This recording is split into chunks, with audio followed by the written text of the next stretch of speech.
the Department of Anthropology. I'm also Associate Director of Matrix, which is a digital humanities research center here on campus.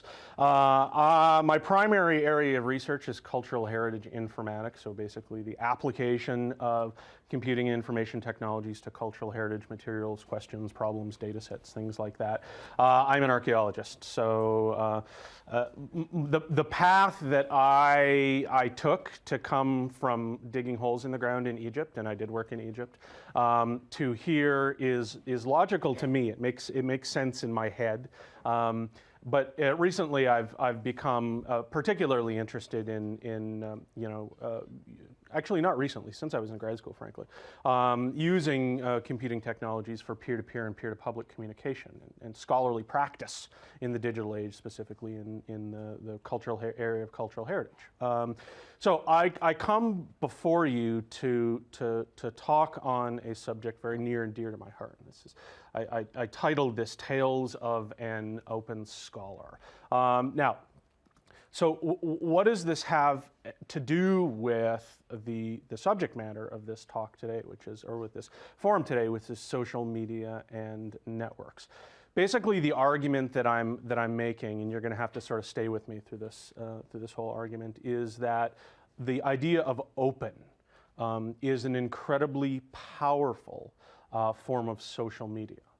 And that by living as an open scholar, and I'll talk about what I mean by an open scholar, I'm able to connect with a far larger number and greater range of colleagues and potential colleagues, as well as students. My work has greater reach and greater impact than if I lived as a closed scholar. And I will talk about what a closed scholar is as well. Now, most of this is just my experience. This is, my living my life as an open scholar. Talk about my strategies, what has worked, what hasn't worked, challenges, all that kind of stuff. So when I say open, what do I mean by open? And this is my definition of open. Lots of people have different definitions of open, and different scholars in different disciplines have different definitions of open. So this is unique to me. So the first thing is that silos are bad. And by silos, I mean I do my best to not put my intellectual work in systems that are only accessible by a small, privileged group of people. Open also means the open web.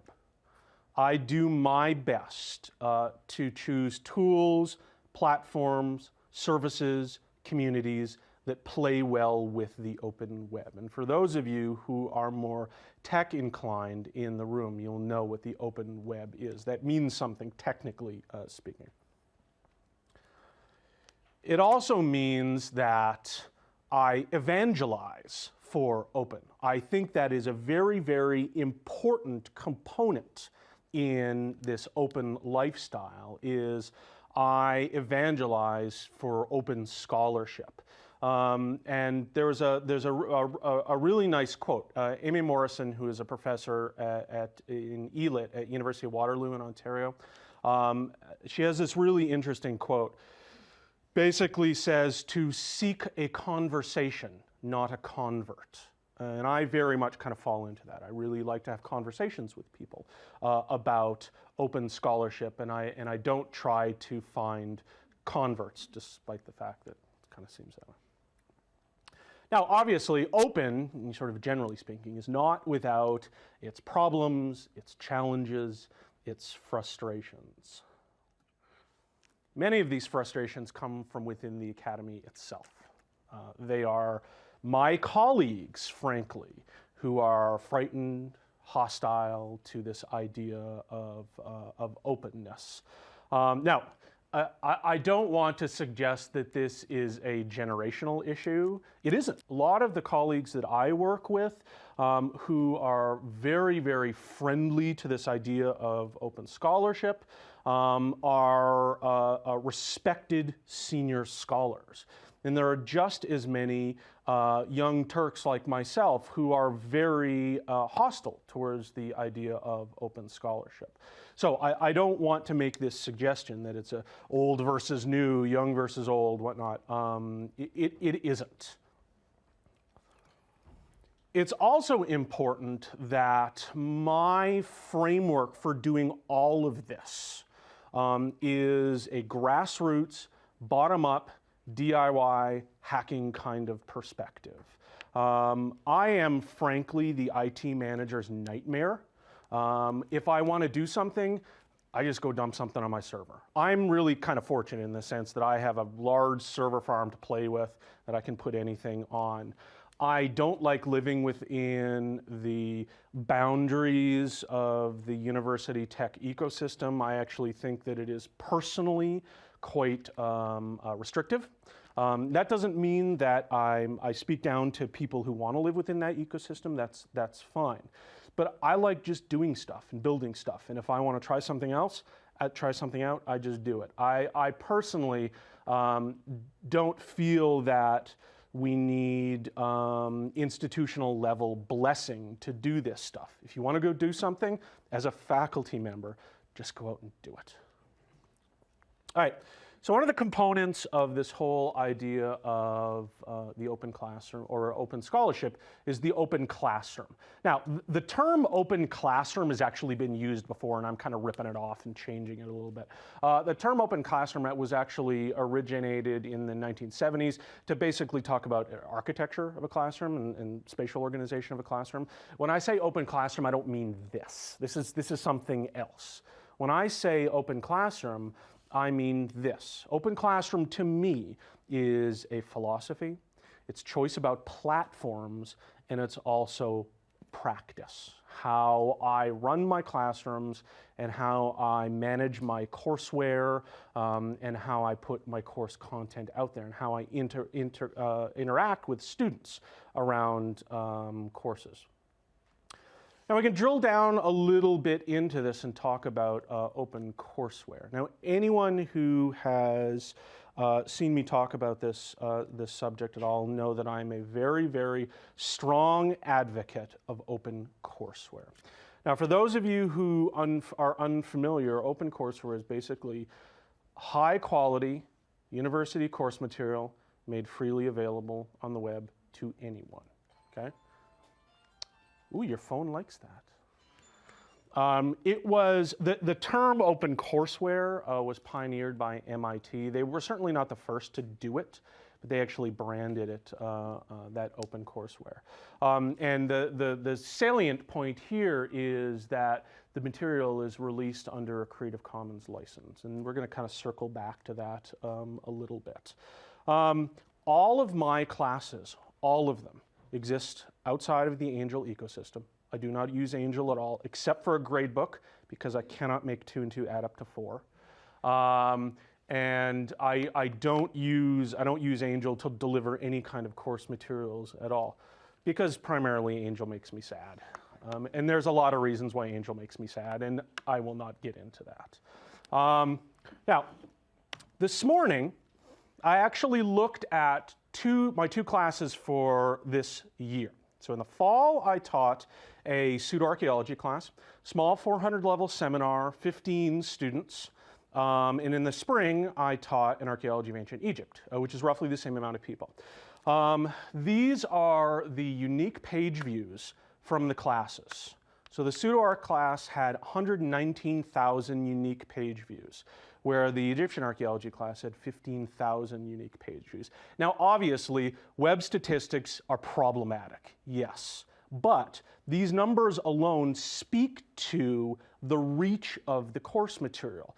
These are getting to people, scholars, individuals, high school kids, domestic, international, across the board, in a far sort of greater and more impactful way than if I had all my course material in Angel, which would only probably have 100, 200 unique page views. It would be just the class. So here is the networking point of this. I'm putting all of my course material out there freely available, and I'm reaching a far, far broader and wider audience than I possibly could if I was a closed scholar. The second part of this is open platforms, and this is once again, these are what I use, and this is what I choose to employ.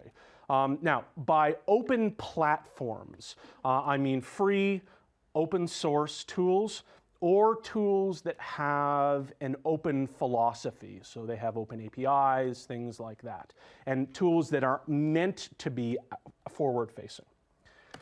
And my tech ecosystem is this. This is what I use. I use WordPress, I use MediaWiki, and I use Twitter exclusively, and I have for years. Now, obviously, I dabble in other tools, and I dip my toes into other platforms and play around with stuff. I always come back to these three things, always. So all of my course websites are served, run by WordPress, all of it. It is not only the delivery mechanism for the course material, but it is the platform for a lot of the assignments that the students do in the class. So for instance, on a weekly basis, they have posts and responses. Now, all of this stuff is open. You know, this is not hidden behind a password or a login or anything like that. So they're having all of these discussions out in the open. And I tell them at the beginning, we have a really frank discussion about what open means, what it means to them, the consequences and the benefits of it. And they have the opportunity to opt out of this if they want. I say, I will password protect your stuff if you want, that only I can say it or only the class can see it. If you want to just send me stuff, fine, and you don't want it living in this on the site, that's perfectly fine as well. And we spend half a class talking about this. Never once has a student opted out of it, never. So they go into this with eyes open, they see the benefit of it, and years later, I have students emailing me saying, is that paper I wrote in that class, is it still up there and available? I'm like, yeah, it's still in the exact same URL, because they needed it to apply for grad school. So this idea that putting this stuff out there, there is this longevity to the content that they produce, and the discussion that goes on extends beyond the class itself. I also use MediaWiki for more robust writing assignments. For those of you who are unfamiliar, MediaWiki is the platform that runs Wikipedia, mostly. It is a wiki in the truest sense of the word. It is it has, compared to other sort of commercial wikis like PBWorks or Google Sites, it has a somewhat steep learning curve. And I've chosen to use it specifically because I want to challenge my students to become familiar and literate with these technologies. I use MediaWiki for large writing assignments. They post stuff on all their research papers go on MediaWiki. All their smaller writing assignments go on MediaWiki. Some of them are collaborative. Some of them have I build in sort of peer assessment into it as well. So they use MediaWiki to comment on things.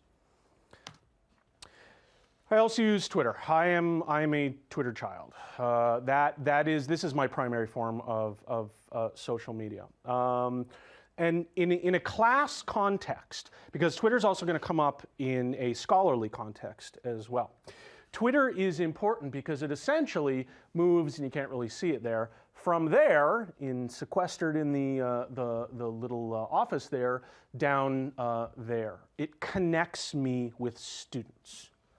It creates a arguably meaningful connection with my students. And I've also made the very conscious choice to merge my personal and my professional voice.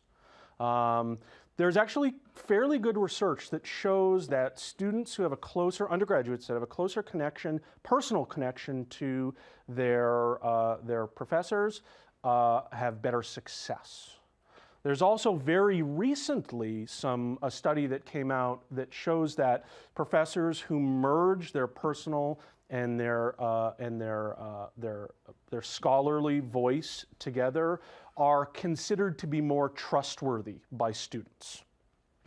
Boy, that was vindicating for me. Let me tell you, because any of you who already follow me on Twitter know that I have a very, very high volume. It is completely integrated into what I do and every day. I mean, last night when I was putting this together, I was having people like vote on which images I should include. So it's part of my sort of regular scholarly behavior. Now, the other part of it is Creative Commons. We've already talked a little bit about Creative Commons. The open courseware is defined as this material that's made freely available under a Creative Commons license. I've taken it one step further. In this conversation that I have with my students at the beginning of the semester and talking about open and why I do it, and I'm very, very frank about it. I'm very, very frank about the potential consequences and the potential benefits of it. I actually challenge them to choose a Creative Commons license for all of their material. I have a plugin installed on all my course websites that allows them to choose a Creative Commons license which is appropriate for them. So if they don't have a problem with using their material for commercial purposes, they can choose that license if they want to. So it basically allows them to better understand what Creative Commons is. It also allows them to exert more control over their content. And we talk about this a lot. And there's been a couple of times where there's been posts on the course website where people have chosen no license or a very restrictive license. And I often cycle that back into the class and say, why did you do that? And we have a discussion in the class about this because I really strongly believe that this kind of discussion, scholarly practice, should not be divorced from the content. It should be completely integrated within the context of the class. So we'll have these discussions in the classroom. Why did you choose, by attribution, no derivs for your license? What about that? And they may say, I chose the wrong thing. Or, well, I don't want people to mash this up. I like the whole voice, and I want it to be, taken in its entirety. Now, the other part of this open scholar is open scholarship. So my research, my work, and how do I integrate open into myself as a scholar? Well, open scholarship for me is about data, publication, discourse, and practice. Data being that I firmly believe, as an archaeologist, I've been in the field for many years, but I still consider myself an archaeologist. I believe that my data and my research has far more benefit when it's shared with other archaeologists than hoarded myself. So all of my archaeological data, and it is not insignificant, all goes on in open repositories. I did that years ago, where all of that stuff, both the sort of the artifact level data and the actual site data, it's all in open repositories. So any scholar in the area or outside of the area, any student can actually get access to this. And the reciprocally, I expect and I would hope that other scholars would do the same. So then when I go out to write something about the Upper Egyptian pre-dynastic household, which is my specialty, I can look to other scholars who have contributed data to this collective whole. Publication is also really, really important to me. I work very hard. I don't always succeed because it is challenging in the academy to do this. But I work very, very hard to have all of my work published in venues that are open to anyone. We'll chalk this up under shameless self-promotion. It's a book I've got coming out. And it is a completely open access. It's by a very prestigious archaeological publisher. Completely open access, completely online, completely free. And I made that choice to do that. And I try to make that choice every time. It doesn't always work, but I do my best because I think that publishing in these venues means that my work and my intellectual product will have far greater reach and far increased impact compared to it being in a for-pay subscription-based system that only the biggest libraries are able to subscribe to. And every year, fewer and fewer and fewer libraries are able to do this. And the costs rise more and more and more and more. So what happens is fewer and fewer scholars get access to the information. Now, this is where Twitter comes back into it again. In many ways, Twitter is the lubricant that facilitates my personal belief in open scholarly communication and discourse. So this is, once again, personal, professional voice merged together. So I talk about my son and my dogs and what I did on the weekend, as well as talking to other scholars about ideas. And I have had unbelievably powerful conversations over social media, over Twitter specifically. So here's actually, it's actually impossible to read, but here's something that actually happened. So that's me on the right, sitting in that Psi. And I said, and this happened fairly recently, I said, does anyone have a reference to, in the 80s, there was a court case concerning intellectual property and copyright in course material at the University of Kansas. And I couldn't find a reference to it. So I said, does anyone have a reference to this? Well, at the University of Regina, which is also my alma mater, someone said, is this what you're looking for? And sent it out. So Twitter is this platform that allows me to have connect with my students, but it also allows me to have really meaningful conversations with other scholars and connect with scholars who I never, ever, ever would have connected with because they're in different disciplines or they're in Kuala Lumpur or something like that. And the other benefit is that this back and forth didn't just benefit me and the other person in the conversation, it benefited the other people who are followers of both myself and this other guy. So everyone listening in gets the benefit of this conversation as well. So they are all essentially in the room, and maybe 10% of them are interested in this, but that's beneficial to them as well. Now, as one would expect, the model is constantly evolving, like Lee says, sort of change is the only constant. I mean, this is, and next Tuesday I could do something else, but this works for me right now, and I advocate for it and I argue for it. There are lots of issues. There are technical issues. There are pedagogical issues. There are epistemological issues. There are legal issues. There are issues up the freaking wazoo. But it works for me. Now, the bottom line, open classroom, open scholarship, is that it requires taking a leap. It requires that traditional scholars, and I don't consider myself a traditional scholar, have to walk away from a model of intellectual production and scholarly practice that they are familiar with and walk into a territory that is frankly quite frightening and very, very unsettling. So that's it. I'm being flashed the stop thank you sign. My email is up there and my Twitter is up there as well if you want to hear me talk about my dogs and my son and the sunburn I got this weekend. So, questions? Yeah.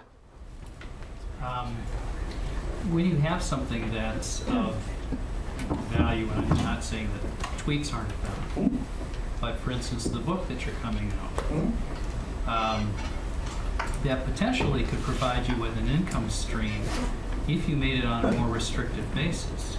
There is no income in academic publishing. Let me be frank about that. There is no income in academic publishing. Even people who have, I have thousands of colleagues who've published hundreds and hundreds and hundreds and hundreds of books.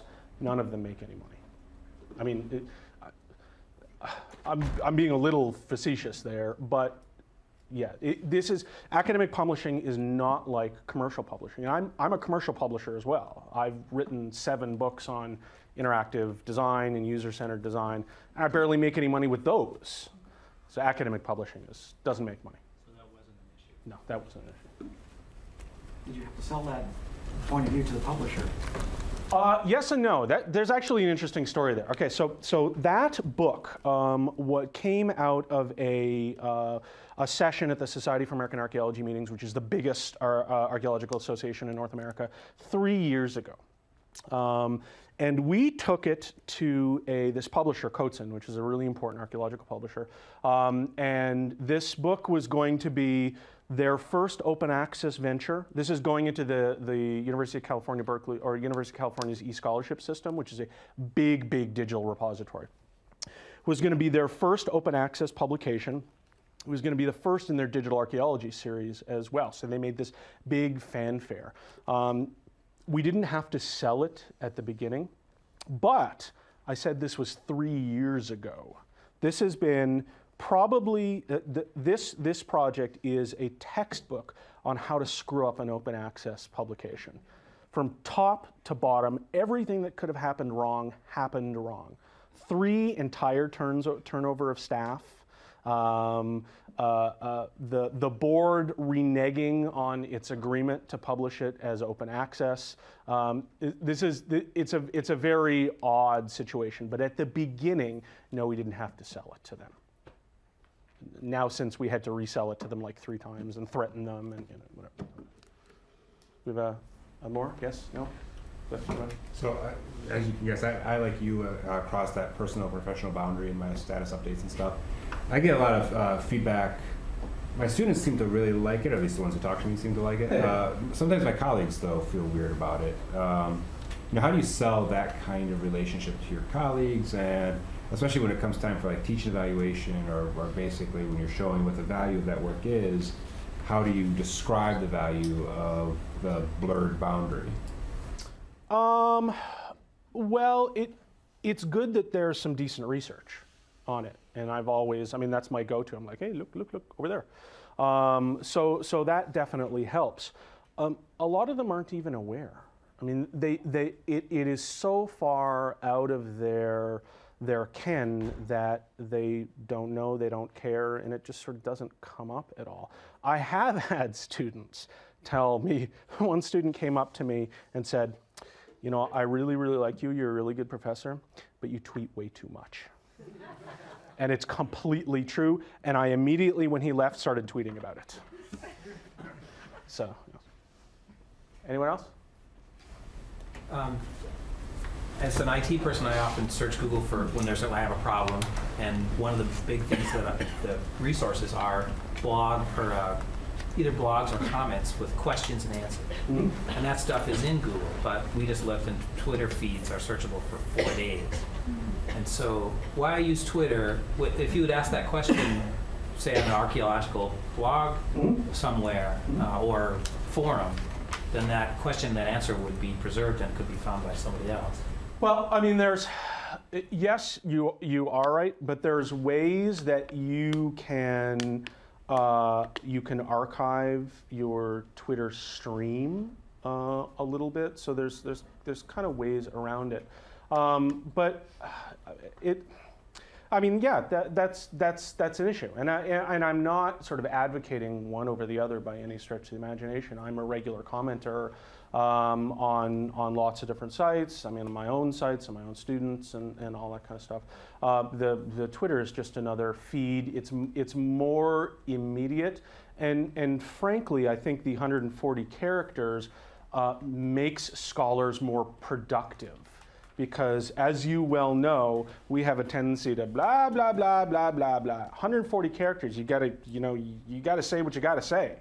And I find that constraint is very, very powerful. I don't know, does that sort of answer your question? Well, and I think as well, if I can add to that, if I'm having a deep conversation or an enriched one, I'll turn that into a blog post and if it's something that I think needs to be, I couldn't find the answer, and not everyone does this obviously, but then at least it exists somewhere. Whereas like your deep conversation, the information ended up somewhere and there was a permanent link to it, so it's there somewhere. Whereas in this example, it hadn't existed, so now it does. Here's the archive on my blog, so maybe someone else can run. Right. See, Lee is really, really good at that. I'm really, really bad at that. Well, and that's the beauty of this whole thing, though, is there's zillions of people out there doing it. So Ethan's not, I am. You can find them, I'm not. There's another thing. Recently there's a tool called Storify, which allows you to, and I'm seeing it being used a lot in conferences, because that's where I'm looking at, a lot of the time, that allows you to build a chronological narrative of tweets and save them in an archive, basically as this long permanent narrative. And you have to build it, and you have to massage it. It's not something that's automatically generated. But I see a lot of people doing that, where then you see the conversation, response, someone else comes in, someone else raises something in this sort of long narrative. That's the back channel that was mentioned earlier. Yeah, in many ways. Sort of. It's something, if you're any marketing people in here, definitely sign up for Storify, because it's something you can publish in your newsletters, embed in the website. It's a way of making Twitter make sense to people that are outside of the conversation. It's a fabulous tool. I mean, and Twitter is very challenging because it's very rapid. It happens in large conversations and large transfers of information happen in a very constrained time period. And if you wander in halfway through, you have no clue what the hell is going on. So there are a lot of these tools that archive conversations so that you can go back and take a look and who said what and when did they say it and all that kind of stuff. I think the general thing is, which is a really good part of the question, is about control, right? Like a lot of these systems we've talked about, Facebook, Twitter, et cetera, you lose a certain amount of control when you make a choice to use those platforms. Facebook, you have very little to no control over the content you place on Facebook or how it looks or anything. So I think that's a huge issue.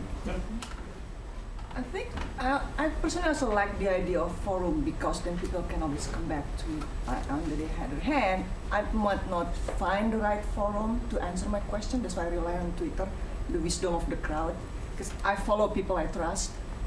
Right. And so then I can ask a certain question. I call it the lazy web, basically, and then people can give me the links to particular resources that are useful for me. Yeah, you couldn't see it, but that at the end of that, it's tagged with lazy web and open access. So I'm like, I don't know, web, give me answer, send, and the answer came back to me. And I participate in that as well, and I'm very conscious about this. This is not a one-way street. So when someone says, does someone know the link to blah, blah, blah, if I know it, I send it out, because I understand that this is a very reciprocal environment. Anyone else? It might be a tad complicated question, but like deep cover falsiness, like when like in a wiki you have links at the bottom and they either get destroyed over time through content disappearing or it wasn't a real attribution to begin with. How do you kind of defend against something getting a fact or truth or false becoming truth because of lack of correct citation or an incorrect analysis of data, like through a massive data? That's not unique to digital media. Every time I read a paper, it's the same thing. I mean the difference, and I will agree with this, is that it's in a public forum, or it's in an open forum. The caveat is, everyone knows that these are, course websites and it's course material, and I have warnings and, full disclosure about how this material is being generated. Some of it is absolutely wonderful. I've been extremely fortunate and happy to be able to share some truly incredible work with the world, from students that the paper would get read and it would be put at the bottom of a box. And now it's out there. Granted, there is some truly crappy work as well, but that's what you do. Anyone else? Okay, thank you very much.